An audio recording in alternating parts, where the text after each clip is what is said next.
So welcome to the latest webinar in our Engineerica Education Keynote series. We are very pleased to be bringing you this complimentary presentation. For those of you who are new to us, Engineerica specializes in academic center management systems for higher education. You might be familiar with some of our software applications, including Academia and AccuCampus. And of course, I want to give a special welcome to any Engineerica clients joining us today. And if you're not yet a client but are interested, I do want to just let you know we are offering a complimentary semester trial of our most popular center management system, which is Academia. This gives you the opportunity to use the system for an entire semester risk-free to see if it helps make management of your center and your data collection easier. And if you're interested, you can email me, rachelc@engineerica.com, and I'll be happy to help you get started with that. So we started this keynote series for our clients and our contacts who wanted to learn more about best practices and trends in higher education. Each month we feature a distinguished speaker to talk about hot topics in the academic support field. We are currently finalizing the details for June session, and we will send out an announcement when we're ready to give a promotion on that. So keep an eye out on your emails and on our social media channels. I also do want to let you know about a live conference that we are going to be hosting and organizing near our company's headquarters in Orlando, Florida, which we are going to be hosting many presentations just like this one, along with software training for clients. This is going to be our third time hosting this conference. It's always a lot of fun. So we are currently working on plans for the next one, which is going to be February 7th through 9th, 2027.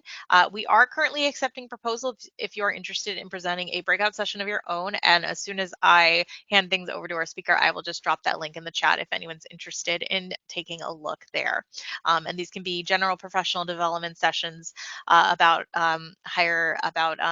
learning centers. They do not have to be about our software at all, but we will have a track for folks wanting training or more information about our system.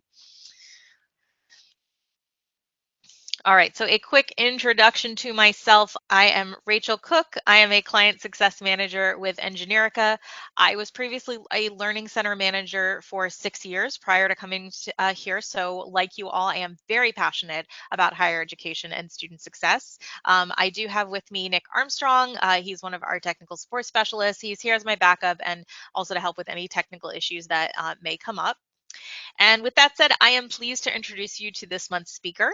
Ashley Chandler holds degrees in marine biology, chemistry, science education, and is currently working on a master's in genetics. She taught high school science for 15 years before moving over to SFA in the summer of 2021. She's currently the science program director for the Academic Assistance and Resource Center, or AARC, or ARC, at Stephen F. Austin State University in Texas. And Ashley, you're gonna have to tell me how to pronounce that town name. I'm very scared of butchering it. But we are so excited to be hosting her today. And I am gonna go ahead and hand over the reins to you for screen sharing. And you're good to go. Thank you so much. Thank you. Hello, everyone. I'm Ashley Chandler. It is Nacogdoches. That is the town we live in. Nacogdoches. All right. I love it. Okay, so we're going to talk a little bit about diversity in tutoring modalities and some of the ways we have altered tutoring to fit our best needs here at SFA. So I believe we have a poll here. And I'll tell you a little bit about us. SFA is a smaller university. We are only just over 11,000 students in enrollment right now. But we do offer a lot of undergraduate and graduate programs. We try to cover a lot of things. SFA, I like to say, is a lot like tutoring. On the surface, it appears to be one thing, but when you dig a little deeper, there's a lot more to it. So we are deep in the piney woods in Deep East Texas, on the border of the National Forest. We are surrounded by 162-foot loblolly pine trees. We are the lumberjacks, and we were just bought by the UT system for our forestry school. So on the surface, it appears that SFA is very male heavy. However, we started as a college for teachers. So SFA has a massive college of education. We are one of the push campuses for women in STEM, which means we do a whole lot of advertising, programs, things like that for women in STEM all the way K through college. Our aviation program boasts a higher than national average amount of females, and our largest college is actually the DeWitt School of Nursing. So SFA is 63% female. We have a lot of ladies around here, but that does not exclude them from the forestry department. In fact, most of my forestry and environmental science tutors are women as well. Oh, did you want me to go ahead and load that first poll? Yes, please. Alrighty. So if folks are able to take that, we are looking just to find a little bit more about your institution size. So we are seeing people are still taking it, but we are seeing a pretty steady rate of mostly small institutions, under 5,000 students. Oh, okay. Over That's good. yeah, it's hovering around 50% with about 37% medium and only like 10 to 15% large. So let's give it a couple more seconds. I see 80% have voted. That's awesome. Okay, that's great. So a lot of this will be really applicable, especially to some of the smaller schools, because we are a smaller school, so we run into some of the same challenges that you will. All right, awesome. So I'll close the poll and let you get back to it. So SFA, officially our mascot is the lumberjack, and you can see him up there at the top. Unofficially, our mascot is Twiggy the squirrel, because as you can imagine, we have a lot of trees, so we have a lot of squirrels. And Twiggy has his own little swinging tree swing and everything else. So we are a little, our actuality, our reality is a little different than we appear on the surface. So we are the AARC. The AARC has 5 professional staff. We have 1 AARC director that's over all of us, 3 program directors that cover the tutoring services, and right now we split them out by content. So Satori is over math and business, I'm over everything science, and Sarah is over everything writing and liberal arts. The 5th person is Amy. She is over our welcome desk. She is also in charge of budgeting and purchasing and everything that actually makes this place run. So we cannot forget her. Other than that, all of our staff are student employees. We have multiple graduate assistants that help us with data and workshops. We have a writing graduate assistant that helps with those workshops, also with tutoring on the graduate level for writing. Under each program director, we also have a program assistant, team leads, veteran tutors, and then new tutors. So we have a very set hierarchy, but not very many professional staff. So this is our center. I took this Monday afternoon. That is what our walk-in space looks like. We are the free tutoring center, the academic assistance and resource center, or as everyone calls us, the AARC. So there's a little bit built into the tuition. We say it's free tutoring. It's free tutoring because they don't have to pay for anything other than the little bit that's built into their tuition. The way we justify the amount of money we spend for the university is by showing how many students we help and what that help does to their retention and their grades. So we are Jacks Helping Jacks here at the AARC, and we do a lot more than tutoring. The R in AARC is for resources. We give out Scantrons, Blue Books, we check out calculators. We have models, manipulatives, rocks from the geology lab, a lot of things. Almost all of those things are items that are checked out and either used on campus or here in the AARC and brought back to us. They have to leave something with us, typically their student ID, which they need for food and dorms and all those things, or their driver's license. Some of the things obviously don't come back, Scantrons and Blue Books. We do give those out for free. That is another expenditure, yes.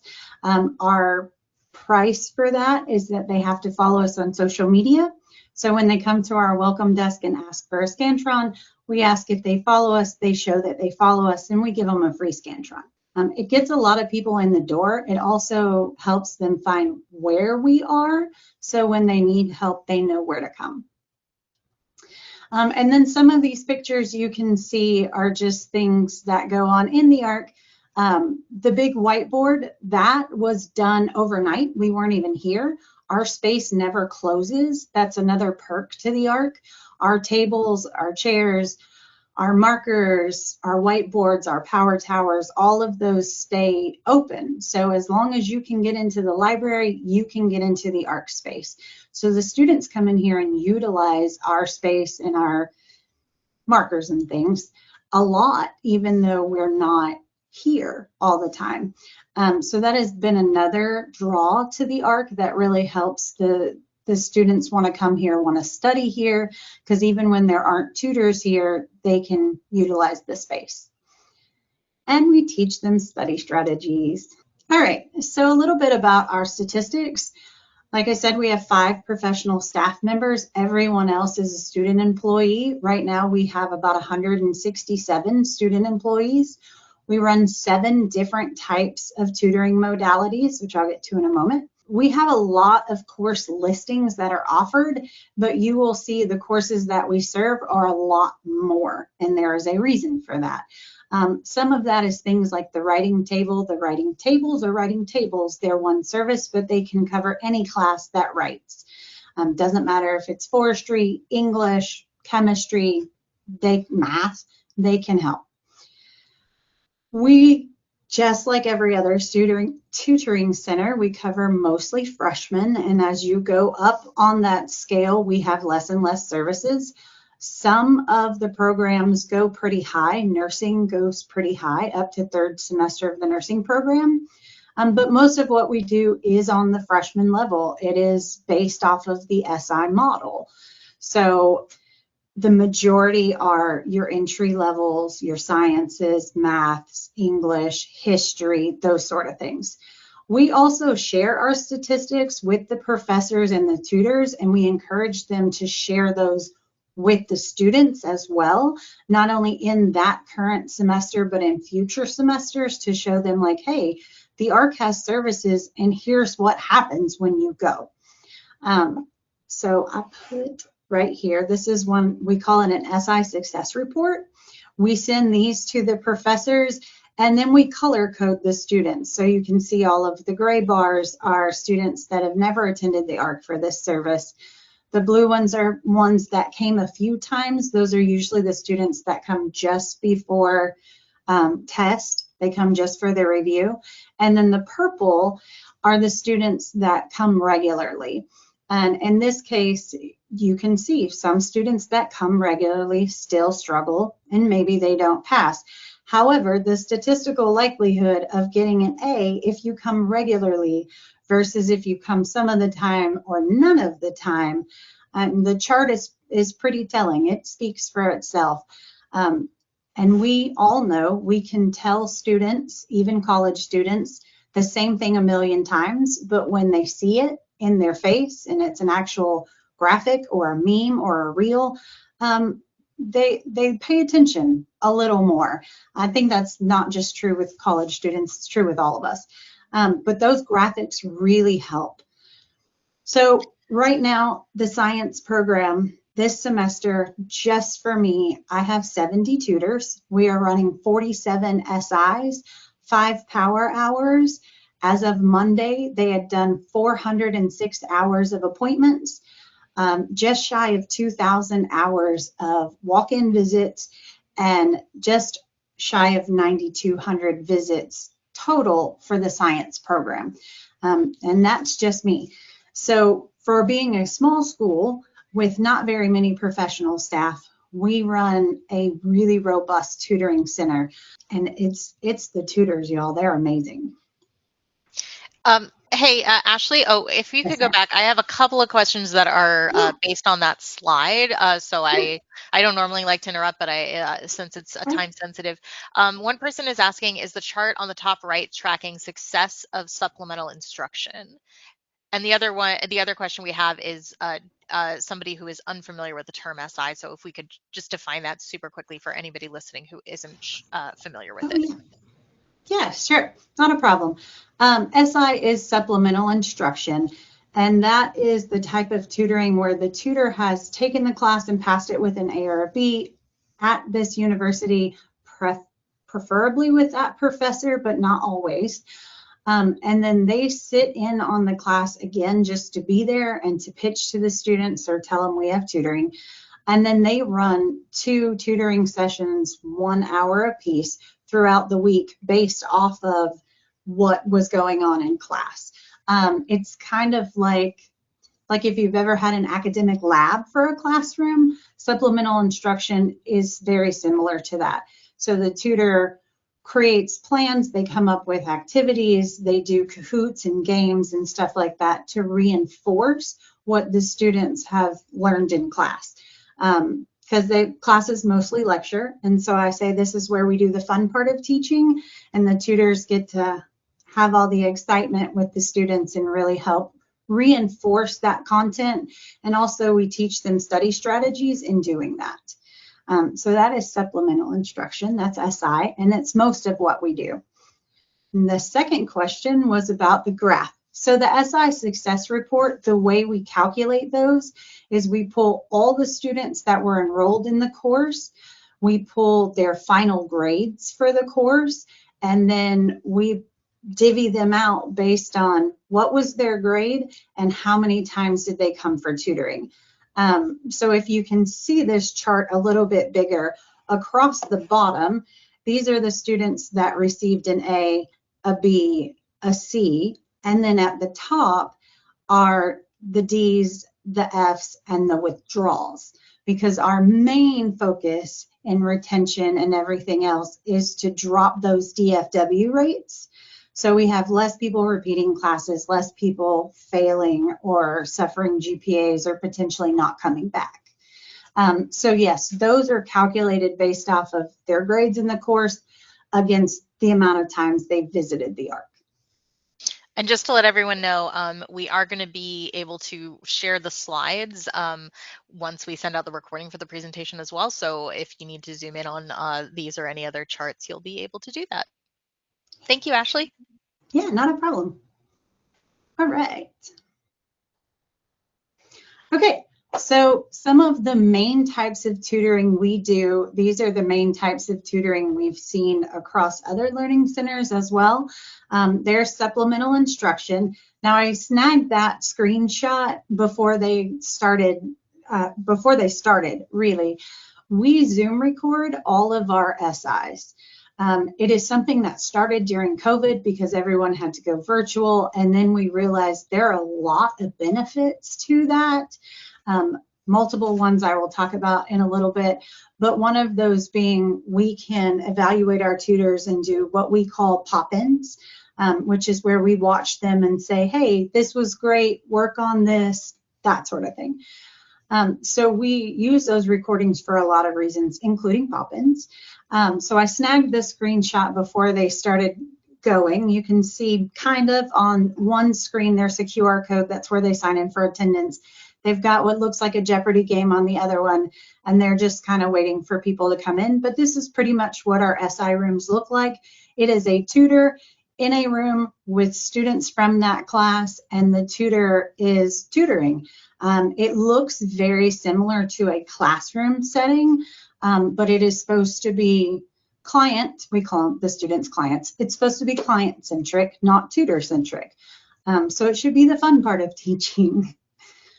The other things are walk-in tables. Our walk-in table tutors are here at certain times. If you can read that little sign, that is the elementary ed math table, and they are there Mondays and Thursdays from 3 to 7.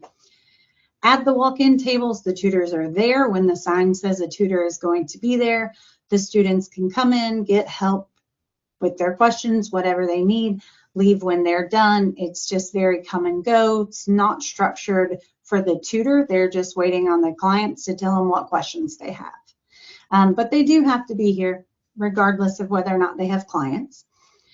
The writing tables work in an extremely similar way. They help with writing. The difference with the writing tables is they help with any writing assignment.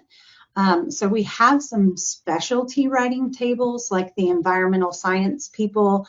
They have to do a lot of technical writing. So we have some science writing tutors that can do more of the technical side. Our tutors They know MLA format, APA format. They have to do all kinds of training with Sarah for that. I'm not entirely sure what that entails, or I would tell you more. And then we have workshops. So workshops are a little bit different. One of the main workshops we do, we call it Teach It to the Ducky. It's a study strategy workshop. It is based off of research that says, hey, the #1 study strategy is frequent recall out loud. And part of that, like a key part of that, is the out loud part. Because when you hear yourself speak, that's when you go, wait, that didn't make sense. So we always told them, like, you have to know what you don't know. And when I came here, even as a veteran teacher, I was like, how do you know what you don't know? Like, that's a hard concept. So we do this now with Teach It to the Ducky, where we tell them, teach it out loud to your ducky. You don't want to feel silly talking to yourself, whatever. Teach it to your duck. So you're saying it out loud, you're hearing it back, those sort of things. So we do a lot of workshops mostly with a course that's called SFA 1101. That is a course that all the freshmen have to take. It's pretty much an introductory to college. This is how you be a successful student. And so we do those Teach It to the Duck study strategies with those workshops. Those aren't the only kind of workshops we do. I'm going to talk a little bit more about that in a moment. But those are our biggest hitters, I would say. And then we kind of went all kinds of ways with our needs. I want to know what you guys do as well. Yeah, if you already use any of these, or if there are any other types of modalities, you can say other and maybe put that in the questions box and I can read some of those responses. Seeing a lot of folks say that they are using walk-in tables. I think those are very common from what I've seen working with different schools, workshops. Yeah. I think walk-in tables and SI are the main Yep. two that most places do. Yeah, I'm seeing virtual meetings like over Zoom and appointments as like big other kind of responses in here. Okay. Um, yeah, and then a clarifying question someone had is, do walk-in tables, do you mean just walk-in tutoring? So there's no pre-booking or anything like that? Correct. It's just walk-in tutoring. We put out on our website, this is what we have. This is when the tutors are here, and then the tutors are at the table. So people come or they don't. Usually they come. So people could select more than one response here, but we're seeing walk-in tables as the most popular one, writing tables as the least popular. I think that's probably one that I haven't heard about as much. Or for like a lot of writing centers that I've worked with do require work on more of an appointment basis, but it's not unheard of to do walk-ins. And then other, I think, was a significant. I think we're seeing again that that appointments and virtual meetings as well. Awesome. Okay, great. So I'll tell you a little bit about how we do these. One of the reasons our writing tables look the way they do, and we don't do appointments with those, is because they also cover something we call the OWL. It is the online writing lab. All SFA students are enrolled into the OWL on we use a D2L or Brightspace platform. Some people use Canvas, things like that. All of our students are enrolled in the OWL at the beginning of every semester. So they have the ability to utilize this. What the OWL is students can submit papers. We do have up to a 48-hour turnaround. Our tutors don't work on the weekends. That is a bummer for some people. But the tutor will take your paper, read over it, give you feedback digitally through the Brightspace platform. So it's really good for final draft revisions, introductory drafts, things that this tutor doesn't really need to sit with the client a lot on. So our walk-in tables, when the clients really need to sit with a tutor, they're struggling with ideas, they can't figure out how to format these things, that sort of stuff. If the client doesn't need to interact with the tutor a whole lot, they can submit their paper to the OWL. A tutor will review it and send them feedback. So at our writing walk-in tables, when the tutors are not tutoring an actual person, they are working on OWLs as well. So yeah, it seems strange we don't do appointments for writing, but that's why we usually don't. Now, the caveat of that is we do have priority appointments through disability services and certain things like that, and we can make that happen. But typically, yeah, our writing is the only one that doesn't do appointments, which is interesting. We do have appointments. Our appointments are typically one-on-one, but they can be 1 up to 8 people. It is specific to the client. It is specific to the course, specific to the content, of course, to the tutor as well. And so we field a lot of appointments. One of the reasons our appointments are so large is, this is also a reason why we cover a lot more courses than it says we do, is because if we get an appointment request for a course we don't cover and we have a tutor that can cover that, we will reach out to the tutor and say, hey, would you like to do an appointment for this? And most of the time they say yes. So sometimes we have appointments for classes that we may just have one appointment that entire semester and it's not covered anywhere else. But if we can make it happen, we will. So we do end up with a lot of appointments for that reason. Power hours are a whole different thing in themselves. They're kind of a hodgepodge, and they're a little bit different depending on if it's science or if it's math and business. I think it's the only other one that uses those right now. And I'm going to talk more about power hours in a moment. I'll also talk more about embedded in a moment. Embedded tutoring is something that we utilize across all 3 programs. English and math piloted it. Actually, English did. And then math started embedded, and now we are going to have some science embedded. But those look different depending on content. So I'm going to tell you more about those in just a second. All right. Yay. So again, the OWL is fully online. All students are enrolled at the beginning of the semester. We can do undergraduate or graduate level papers. Our graduate assistant, she is the one that covers the grad level things. She helps people not only with their papers, but she also helps with thesis and dissertation, just in general, talking them through it, structuring it, that sort of thing. And then we do have 48-hour feedback turnaround Monday through Friday. The OWL is something that is heavily utilized when you run, or when we run our attendance listings and everything else and calculate cost efficiency and those sort of things. If you looked at the writing tutors just at the tables, they don't look as cost effective.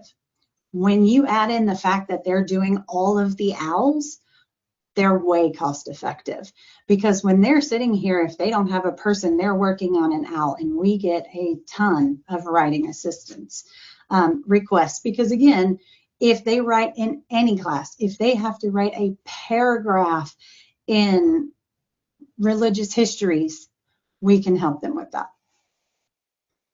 or at least we try. Okay, appointments. This looks crazy, because appointments are where we kind of go wild, appointments and workshops. If we can take something and tailor it to fit a need, we will try and do that. So workshop-wise, the main one we do is teach it to the ducky. It's in a little duck there in the corner. You will see there is also a giant Greek letter on here. We do study strategy workshops, learning workshops, teach it to the ducky. We used to have one called Glue for Your Brain and things like that for the Greek organizations as well, because they have certain academic requirements, and in those requirements that they have to interact with us. We can do these workshops for them. They can come and study in our space with our tutors, and we have a little thing showing, yes, they did this. We can send attendance reports to professors, things like that. So we reach out a lot. Test prep. Test prep is another one that really blew up with appointments because we realized that we could get some of these niche areas. We do this with nursing. We've done this with nursing. They take the TEAS, the HESI, a whole bunch of tests. We've started helping with GRE and MCAT for our tutors that can do that. We have some that have passed the MCATs, and one is actually tutoring. One of my OChem tutors is tutoring MCAT for one of the Gen Chem tutors. So we'll do things like that if we can. The Smith-Hudson program, it's a scholarship program that requires the university to provide tutoring services for students. We are that tutoring service. If we can't get them a tutor, then the Smith-Hudson program has to find a student to hire to tutor them. So they come to us first because that makes it a lot easier. So priority appointments are given also for Smith-Hudson scholarship students because it's required for their scholarship. We have a big college of education, so we have a lot of students that are taking teaching exams. We do appointments for educator prep programs. Yeah, we try to do appointments for everything. If you need help with a course we don't offer, we will try and get an appointment for that. This is also where our virtual comes in because I've mentioned Zoom with SI. Students can attend SI via Zoom if they need to. We have those recordings that we could send to people. That happens a lot in nursing because their clinicals change every 2 weeks. So they may come to SI regularly, but for this 2-week period, they're in Longview or Temple. They can't make it. So we can send those recordings to them. So if we have distance students, we have students that are parents, students that work during our main tutoring hours, we can set up virtual appointments for them as well. We utilize a lot of the Zoom whiteboards. I've also purchased something that's called a Wacom tablet, and it's just a little tablet you plug into the computer and it allows you to annotate over your screen. That way the tutor can use it to write on the screen for the client. They don't have to mess up their PowerPoint notes or whatever they have on screen. It's been especially helpful with math and chemistry and those courses that require a lot of drawing of structures or equations. So appointments for us are really where we find a lot of our extra things. I will say it is difficult to hire people just for appointments because it is hit or miss. But when you have tutors that want extra hours and you're like, hey, I have this random appointment request, they take them. They definitely take them. Yes, and we can also cross majors. So we don't have tutoring for interior design. They don't really need it, to be honest. And they came to us last semester and said, hey, we really don't need a tutor. Our students are really only struggling with this one unit. You know, is there anything we could do? Well, the one unit they were struggling with is CAD design. And lo and behold, that's what all of our engineering majors use. So our engineering majors help tutor CAD design to our interior design students when they have that unit. Performance-based courses, we have a large school of music. For a long time, we're figuring out how do we tutor for some of the colleges that don't have traditional classrooms. We had 2 classes we could help with in music, history, things like that. But we started getting a lot of requests for the more performance-based, and we weren't sure how to do that. So we reached out to some people and said, hey, would you like to have appointments for this? Can we hire you for appointments? That's all we can do with this, but you may get a lot. And they do. We have had a ton of requests for music appointments, instruments and voice. So it's a lot of just looking at what do we have, what do we need, what can we do? And we have crossover tutors. So on the bottom corner and ask about AJ. AJ is one of the few tutors that has pulled a hat trick and worked for all 3 programs.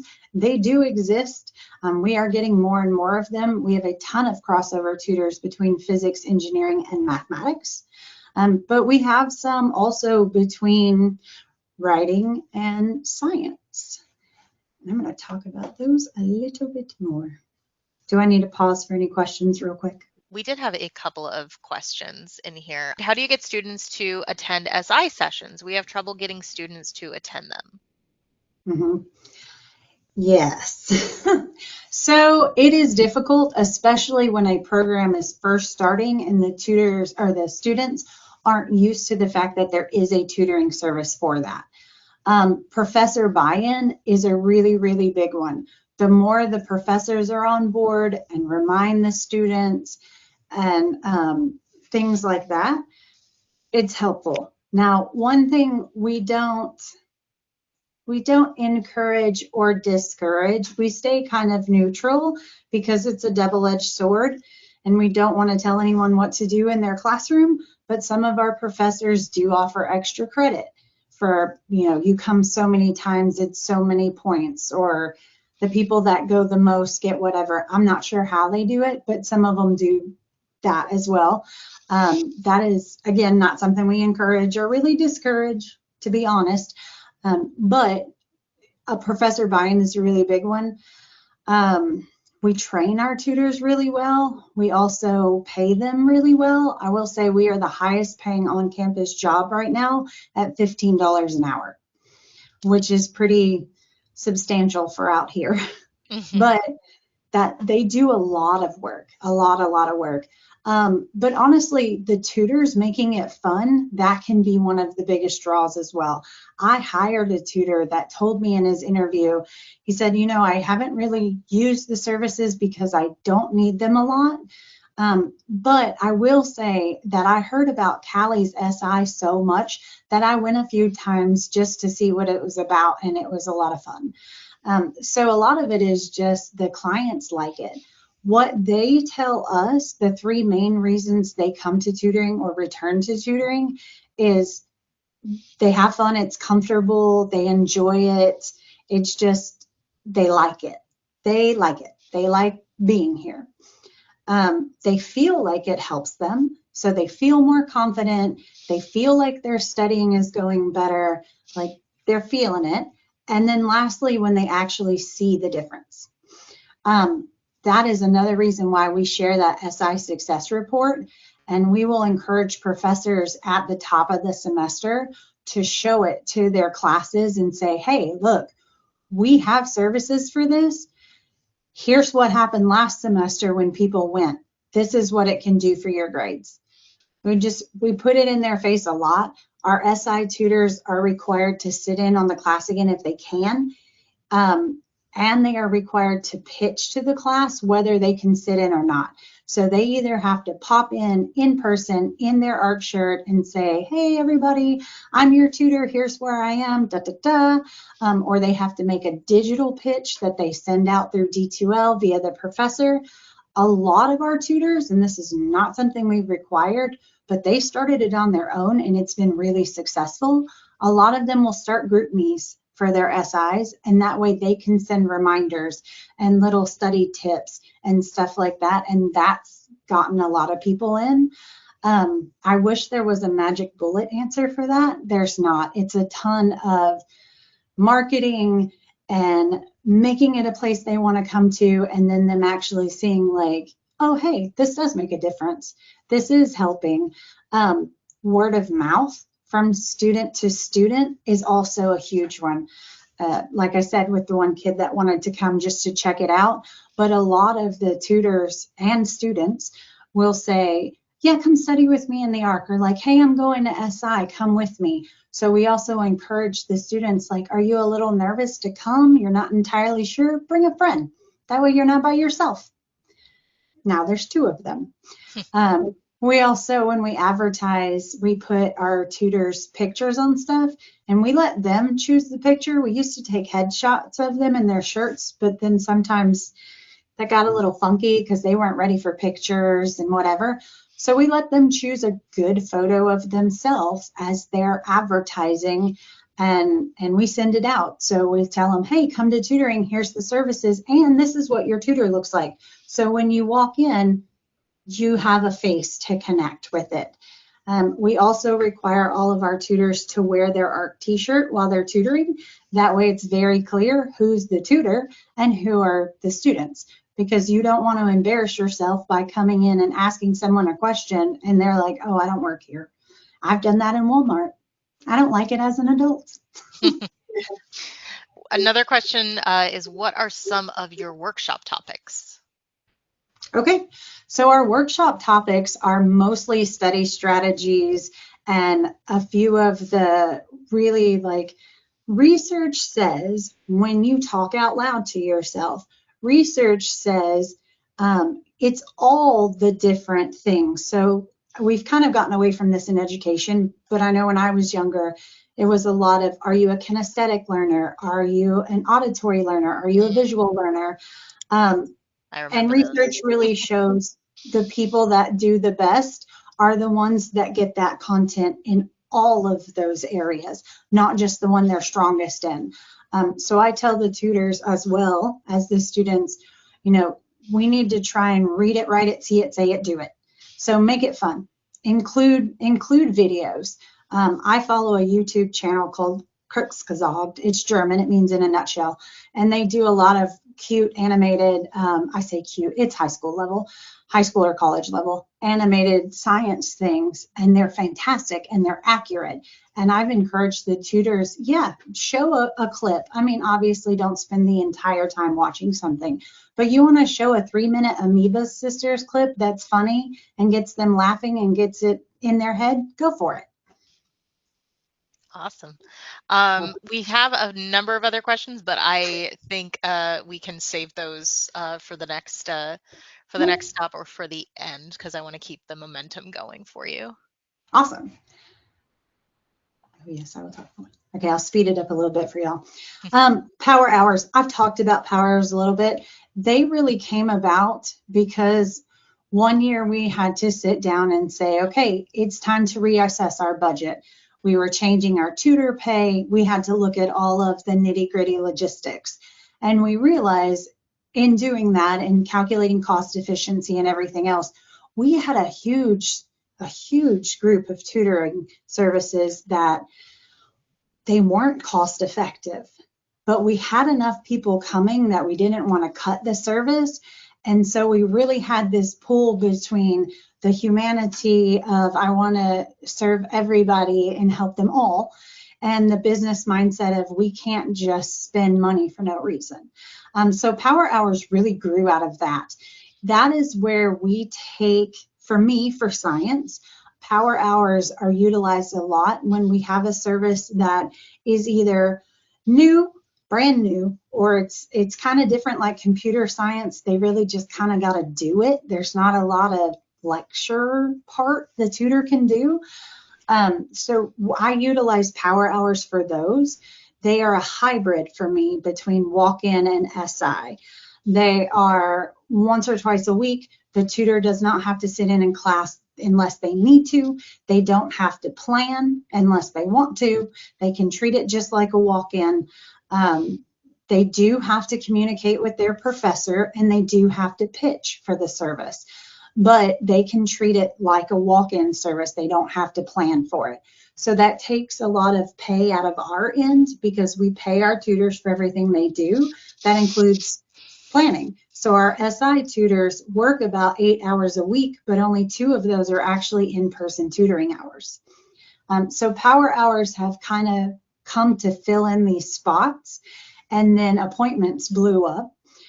Because beforehand we didn't have enough appointments. People didn't want to hire on just for appointments because it's not guaranteed. It's not guaranteed pay. It's not guaranteed hours. And so if you need a job and you need to pay bills, that's a little difficult. So Power Hours really came out of that. For the math tables, they're a little bit different. They use them as concentrated walk-in tables, particularly when you have professors that teach the same content, but they're on different scope and sequences. So it's hard for the tutors to tutor this student and this student at the same time, and it was too overwhelming for the walk-in tables. We can bust out a power hour. We did that once with A&P because nursing has to take A&P and it's very, very rigorous. And then the aviation people had to take it and it was harder than they needed. So we did a power hour just for the aviation students because they didn't have the biology basis that the nursing students did, and they needed more help. So a power hour really fit in there to get those students that help without being, with being cost efficient, without spending money on no services. I'm going to get to the downsides of these two. Okay, embedded. So embedded in math and liberal arts looks the same.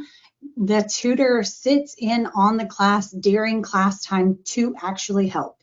And theirs are structured a little bit different. So for instance, in math, in the co-rec class, 2 out of the 5 days they were work days, and 3 of the days the professor would lecture. So on the 2 work days, the tutor was in the class during the entire class period just to help students.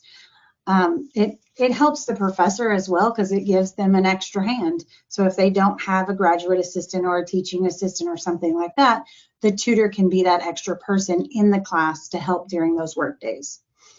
For science, it's a little bit different. We do it for courses like dendrology. Dendrology is plant characteristics. It's a forestry class. They go out into the woods and identify bark and leaves and twigs and branches and all kinds of stuff. It's a lot harder than it sounds. So in this case, the embedded tutor will go with them just on their field days. It's not for the lab section. This is really targeted for the classes that their lecture section also has a lot of outdoor stuff. We are actually piloting a crossover embedded this semester, this coming fall. I'm really excited. Allison, our environmental writing tutor, has volunteered to take this on. She is going to be embedded into the environmental science measurements class. They are very heavy in writing and in field work. So she is going to be with them on the days they go out into the field. That picture is actually their class from a couple semesters ago. That is one of the things they do. That is one of our local creeks, and they're measuring creek width, depth. They do all kinds of environmental measures, but they also have a massive project in that class. It is a team project. It starts the first week of class and it culminates at the end in a 30-page paper, a research poster that, if you don't know, research posters in science have their own APA formatting. They have their own structure. There are time limits for each section. It's very structured like writing. So she is going to help not only with the content in the field, but also with all the writing. So she will be in the classroom when they're in the field, and then they can come to her writing tables as well, and she's going to help them with writing. She can also be in the class on the days that they work on their papers or their projects as well. So that one's going to be kind of a writing and science hybrid. I'm interested to see how it goes. I think it's going to be really good, but we haven't tried it yet, so I will let you know.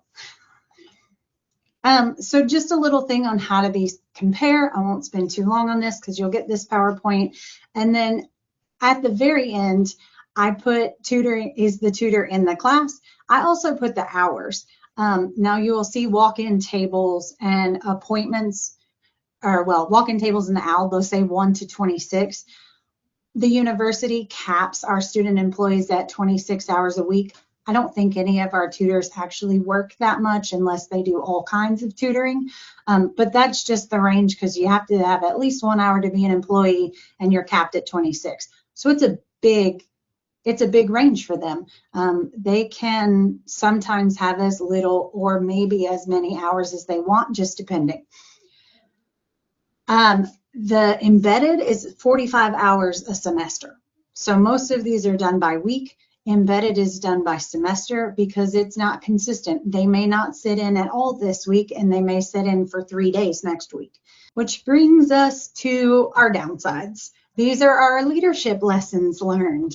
One of the things with flexibility is the more flexibility you have in your tutoring services, the more inconsistency you can have.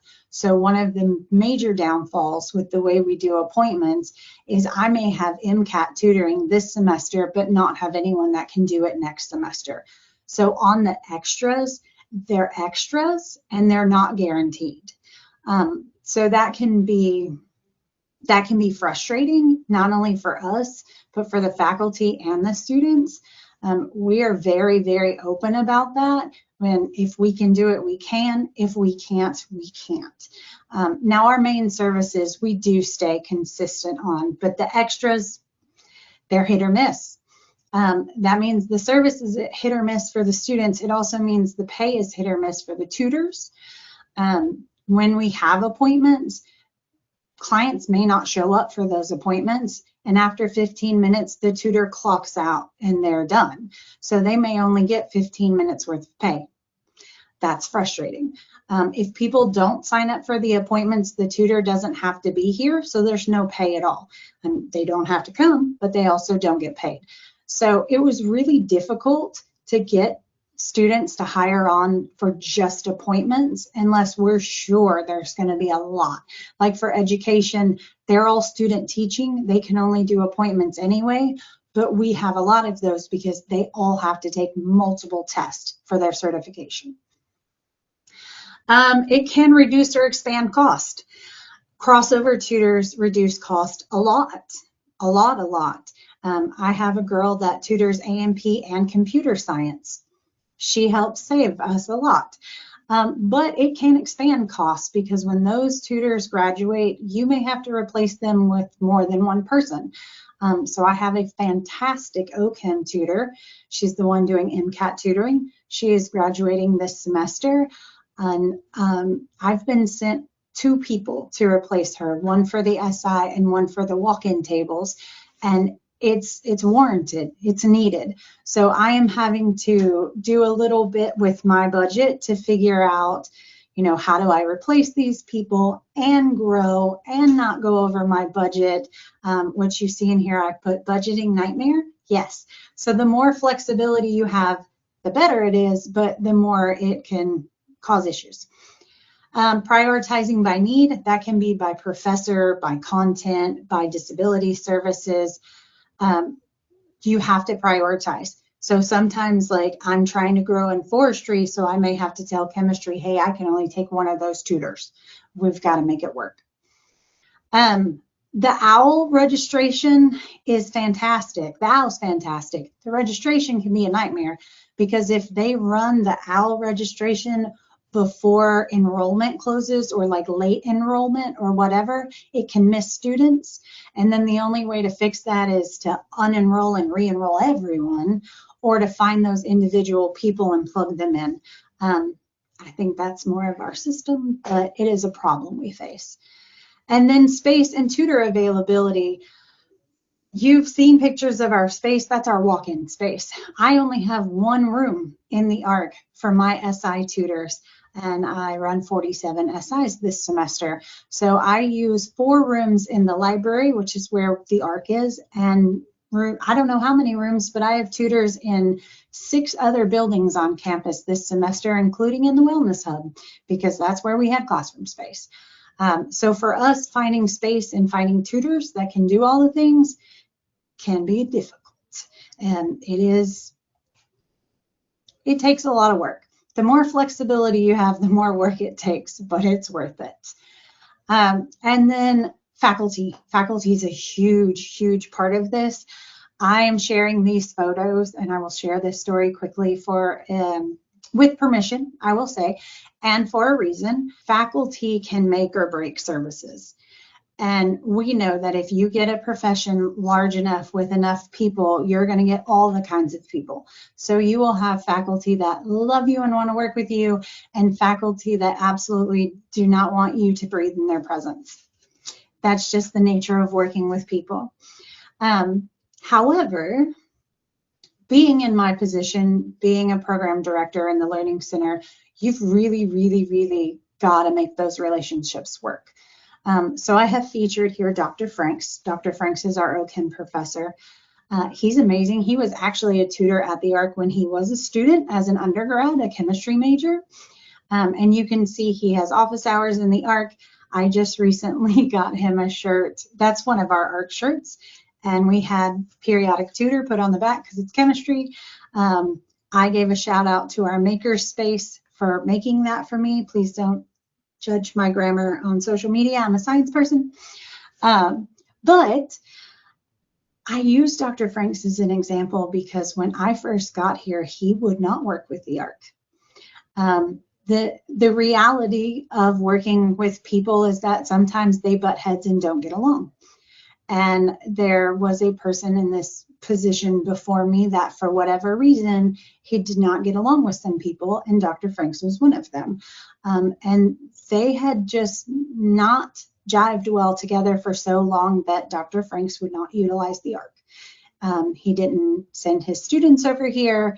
He didn't want to deal with us, nothing. So when I got this position, I went to him. I went to him to his office, said, hey, I'm Ashley Chandler. I'm the new science program director.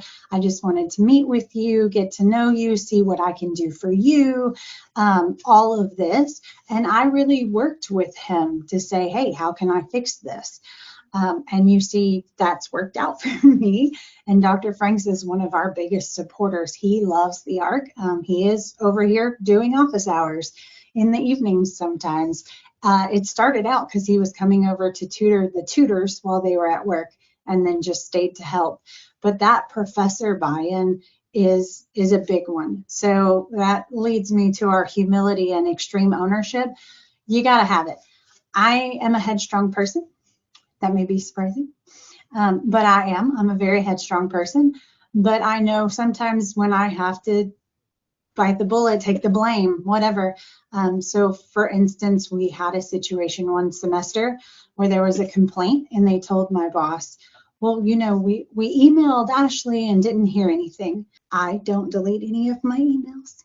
I know there was not an email, but that was not the hill to die on. We had much bigger fish to fry in this situation. So I responded. I showed my boss there wasn't an email, but I responded to the department and just said, I'm so sorry if I missed any emails. That was not intentional. You know, how can we move forward? Yeah, I took that one. It's fine. It's not something I like to do often, but I will, because the email, whether it existed or not, was not the point. So we had many more things to do. So we just moved on with that. So sometimes you have to take extreme ownership and just say, I'm so sorry, how can we move forward? Even though it was not really your doing. And that's okay. So connecting with faculty, we can adjust by need. We ask them for tutor recommendations. They also give us space recommendations. One of the things that has helped a lot with the chemistry department is that our tutors SI in their classrooms. So the students know where those classes are.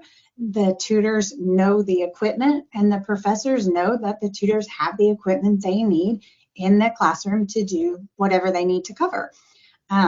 So that's been a big help for us and for them. The professors tend to like that sometimes. We also do a lot of recognition. So we do AARC awards every semester where we recognize our tutors and things. We have built into those the director's choice, which is where our boss chooses a staff member from the university to recognize, and we can nominate people. And then each program director does a Professor Bravo Award, where we recognize a professor that has really been an outstanding help that semester. So a lot of recognition. That's why I left my comment on the social media post there, because I was giving my recognition to the makerspace, because their Cricut machine is what made that. It was not my skills. But yeah, it's a lot. It's a lot of just recognizing them, thanking them for helping, and talking to them.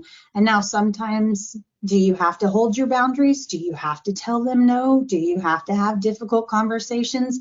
Yes, but they're just like the students. If you can build that relationship, you can have those conversations. And in fact, you can have them for your tutors if need be. An example is one of my tutors came to me and said that some of the clients were talking about cheating on their test before SI started. And I know the professor needs to know, but I don't want to be the one to do it. I don't want to be in this. And so I said, was your Zoom recording? Yes, it was, because that's required. Hey, guess what? Pop in. I decided to do that evening. And then I reached out to the professor and said, hey, just FYI, I did a pop in on the SI, and here's what we caught on recording, and told them what was going on. And the class didn't like that because then they got in trouble. But it also protected my tutor because the tutor could then say, oh, my boss saw it on the recording, you guys, there's nothing I can do. So yeah, sometimes we have to have those hard conversations. It's also a lot of feedback. They give us feedback. We give them feedback. Sometimes it's good, sometimes it's hard. They've had to give us hard feedback before about, we like this, we don't like this, don't do this again, please, or yes, do this. So you have to be able to have those conversations both ways, and you have to be able to, know when to hold them and know when to fold them, as they say in Texas. All right, questions, comments, concerns, ideas. We're seeing a good number of questions, and feel free to submit some more. We've answered a few already, and I believe this is the first unanswered question. Are all of your 160 plus student staff SI leaders and tutors, or do you hire students for one job or the other? That's a good question. We hire them specifically for something. So like this semester, I'm hiring Taylor specifically for chemistry walk-in tables, and I'm hiring Natalie specifically for chemistry SI. Usually when we hire people, it's for something specific, and then as they gain experience, they can cross over into other things. So sometimes the SI tutors will then pick up walk-in table shifts as they learn how to balance their school and their life and their job, because it's a lot. It's a lot of work doing tutoring. So initially, we typically hire everyone as just that specific thing, and then they branch out and cross over as they feel like it. They can also apply, well, it's kind of strange. It's not really an application, but they can go between us.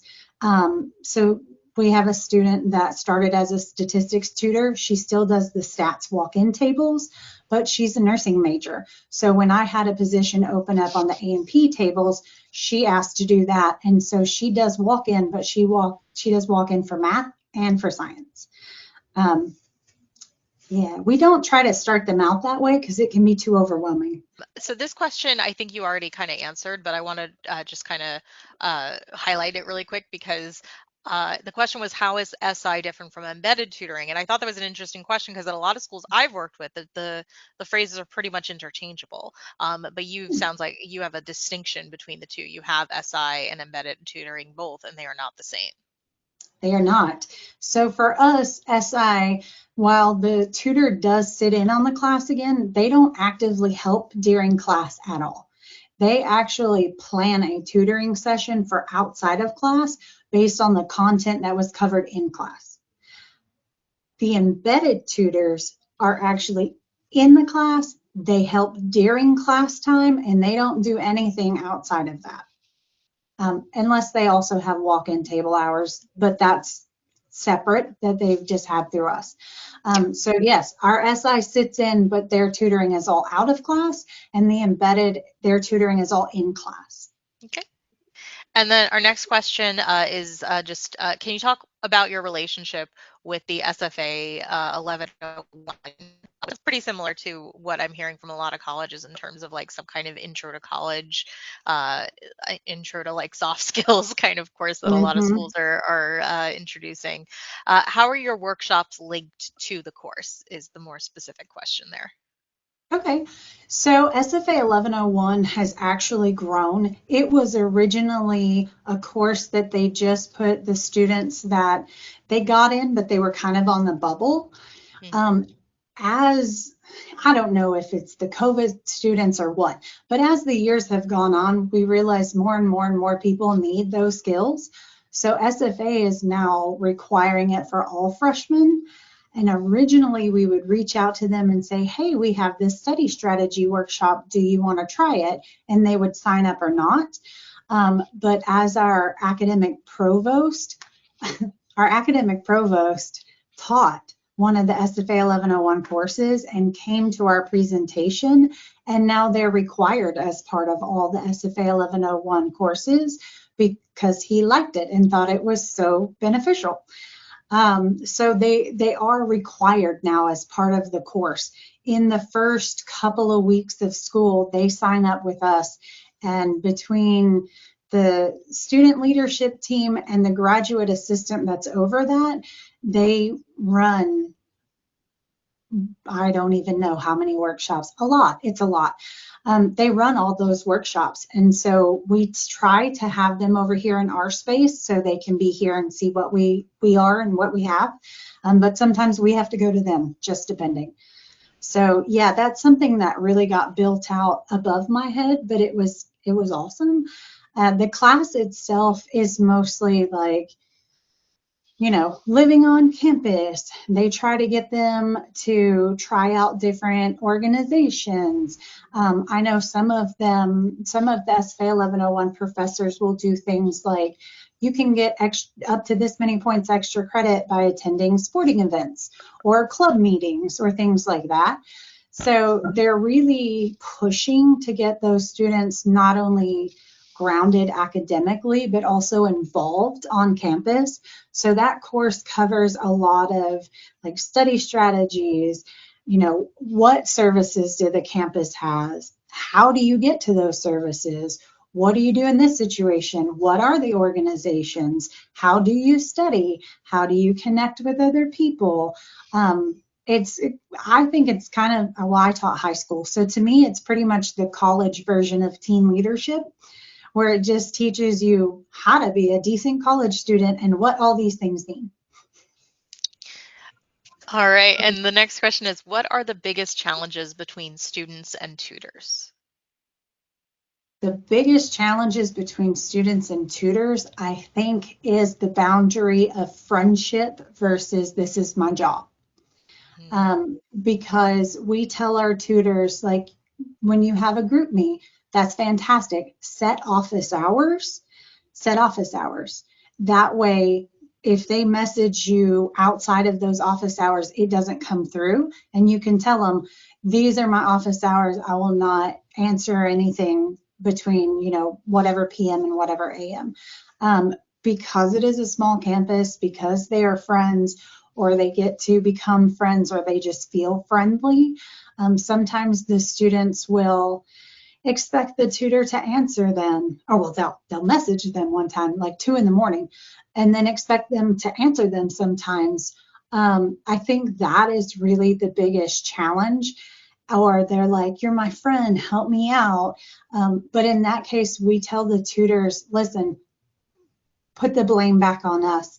Tell them, I will get fired. I will lose my job. My boss will find out. I cannot do this.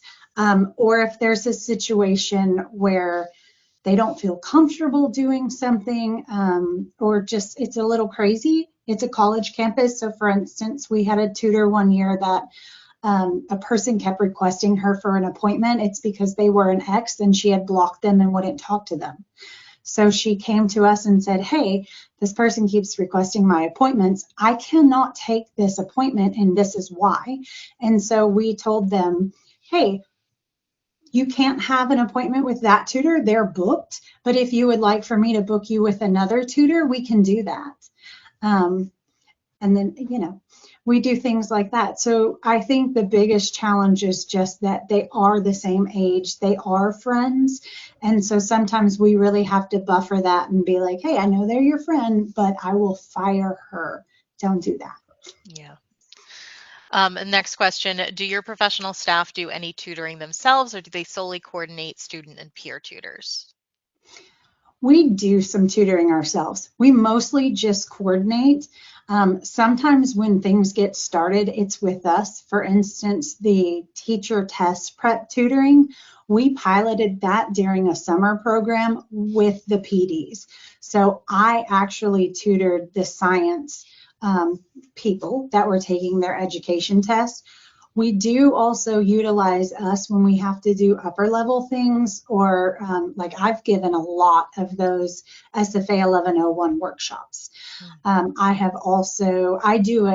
specifically do a workshop for the graduate students that are going, they're in pre-health. It's connected to athletics, but they're like going to be personal trainers, or not personal trainers, physical fitness trainers, those sort of things. They help on the sidelines. My brain is going blank. So I actually do those workshops for them because they're on the graduate level. Mm-hmm. So we try not to ever have anyone tutor someone that's on a level lower than them. So our graduate students go to a graduate student or a program director. But most of what we do is organizing the tutoring for everyone else and being over the tutors themselves. And this next question, I love it. How are you able to provide such a wide variety of services in such a small school? It's impressive. It's the tutors. It really is. We dote on them a lot. We try to do a lot of appreciation things for our tutors. And sometimes they cost money. We really try not to spend money. Or we try to spend money in a smart way. So like one of the things we do is Popcorn Wednesday. We have a popcorn machine, and every Wednesday the welcome desk pops popcorn between 4 and 6 p.m. And if you're around, you can have free popcorn. And the tutors that work on Wednesday love that. Or they'll come through on their way and get popcorn. Sometimes the faculty and staff do too. It's kind of funny. But yeah, it's a lot of them. We have to work with them to make sure they don't get overwhelmed, because most of our tutors are the overachievers. They are the ones that are into everything. Sometimes it's just going, hey, this might not work, but we'll try this. As long as we can find a person that's willing to do it, we'll try it. Sometimes we try things and they don't work out. I will be honest, our virtual tutoring, we still keep it. We have virtual appointments. We have you can attend via Zoom for SI or power hours. We have done just online SIs for just online classes. And while we do get visits with those services, most of the time the students don't want to come online. I don't know if they're just worn out, if they would understand better in person and it's a peer so they don't feel awkward about it. I'm not entirely sure, but the online services struggle the most. Mm-hmm. And then this one I already answered, but just wanted to let folks know there was a question about the spelling of the YouTube channel you mentioned, and I'm familiar with it. I didn't know how to pronounce it. I actually didn't realize it was a German word. I thought it was I thought it was like just kind of made up for the channel. But I did post the link. I just quickly Googled it while you were talking, and I posted the link so everybody in the session should be able to read it. And I'll also put that in the email when we send out the recording as well, so anybody watching this later can access that, because I have seen that channel. It's very cool. It's a great channel. Yeah. Next question, can you talk more on how the power hours are facilitated? Yes. So the power hours are different, like I said. So for math, the way they do their power hours is it's pretty much a designated walk-in table. And it'll say specifically for, Dr. Shrewsbury's accounting, whatever. I'm not sure what Shrewsbury teaches. So those are pretty much walk-in tables, and they're concentrated just to that course or professor, and they usually have truncated hours where it's only, like 1 hour, 2 days a week or something like that. For science, the power hours look a little bit more like an SI. They are in their own room. They do their own attendance. It is a set hour. And instead of being structured like an SI where the tutor runs it and has things planned, it can work just like a walk-in. My power hours are mostly for computer science because in computer science, a lot of what they're doing is they have to go in and actively just play with the programming. So my tutor was like, I don't know how to structure an SI when a lot of the questions are like, what happens if I run it like this? And he's like, I don't know, do it and see what happens. So we really utilize power hours for that. And it can be structured. They can create something if they're doing, like, there's an exam coming up and they want to do a review, they can create a review and play a game with them or whatever. But they don't have to.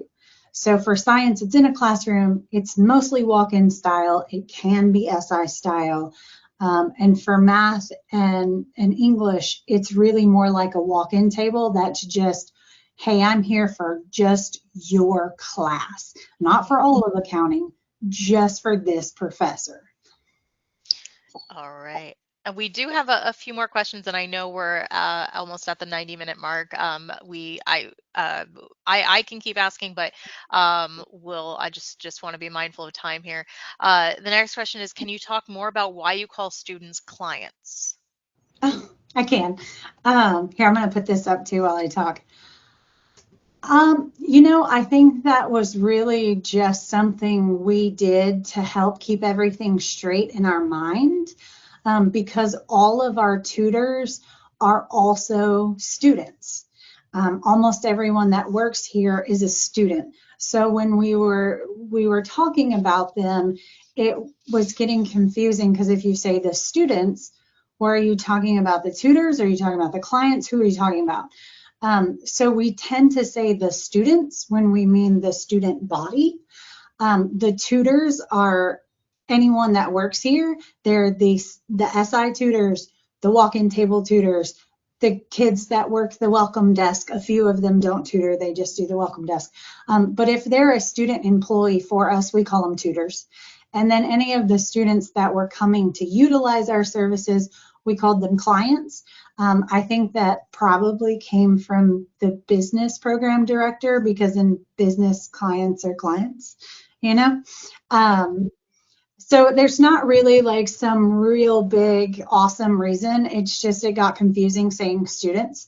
So we classified them into the broader category and then what they actually are. Are they tutors or are they clients? This one is this next question. As we transition to offering four-year programs, so this is at a school that I guess is transitioning from 2 to 4 years, what strategic adjustments should the Student Success Center make to support students through all 4 years of their academic journey, particularly regarding upper division retention and career integration? That's a good one. So we have the pyramid structure, like most other people. One of the things we've really done is gotten into the nitty gritty with the colleges and looked at what do we actually need? What are the higher level courses that are either so super niche that they have to have their own person or it's never going to work, or they're actually required for a lot of people. And it depends on the program. So like for history, most of the history tutoring is US history, Texas history, government, those lower level things. But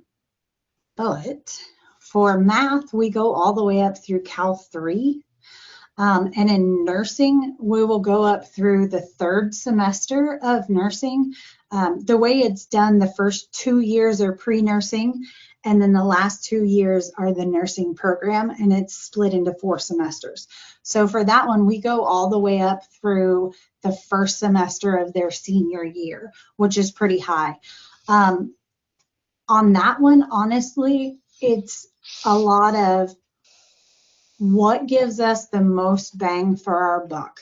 Like, what are our frequently failed, high enrollment, high, high whatever, high retention or low retention courses. We also put a lot of focus into some of the lower level courses that are, okay, people don't like this term, but the weed out classes, the ones that are very, very difficult. And they're difficult for a reason, but sometimes students, they take those courses and decide not to stay in that major. That's fine. Our thing is, hey, let us help you with this course. That way, if you decide not to stay in the major, you're at least switching into another major with a good GPA.